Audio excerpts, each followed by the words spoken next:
இன்றைக்கும் ஒரு நல்ல நாள், ஆசீர்வாதமான நாள். தேவன் உங்களோடு கூட இருந்து உங்களை வழி நடத்துகிற நாள். இந்த உலகத்தில் அநேக கடினமான சூழ்நிலைகள், பாதைகள் நம்முடைய வாழ்க்கையில் இருந்தாலும் நமக்கு உதவி தேவைப்படுகிறது. அந்த உதவி மனுஷனிடத்திலிருந்து நம்ம எதிர்பார்த்தோம்னா நம்ம ஏமாந்து போவோம்.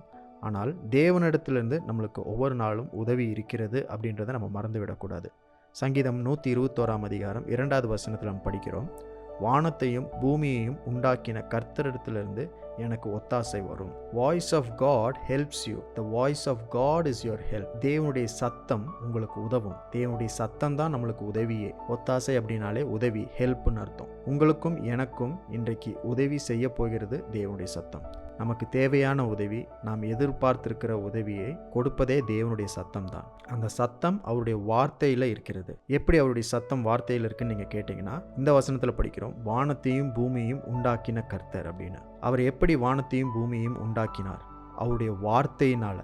அவர் வார்த்தை வந்தது, அந்த வார்த்தையின் சத்தம் வானங்களையும் பூமியையும் அதிலுள்ள எல்லாவற்றையும் உண்டாக்கினது. அப்போது அந்த சத்தம் எனக்கும் உங்களுக்கும் உதவும். இன்றைக்கும் இந்த நாளிலும் உங்கள் வாழ்க்கையில் எப்படிப்பட்ட உதவி தேவைப்பட்டாலும் அது தேவனுடைய சத்தத்தில் உள்ளது. அந்த தேவனுடைய சத்தம் உங்களுக்கு உதவி செய்ய ஆயத்தமாக இருக்கிறது.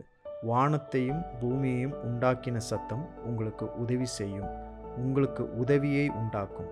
இந்த வார்த்தையை மனதில் வைத்து நீங்கள் தியானம் பண்ணிகிட்டே இருங்க.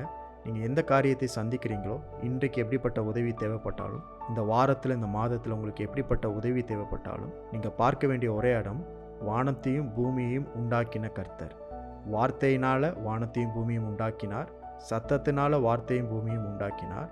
அந்த வார்த்தையை உண்டாக்கின சத்தம்தான் உங்களுக்கு உதவியை உண்டாக்கப் போகிறது. இன்றைக்கும் தேவனுடைய உதவி, தேவனுடைய சத்தம் உங்கள் வாழ்க்கையில் இருக்குது. அதற்காக ஆண்டவருக்கு நன்றி சொல்லுங்கள்.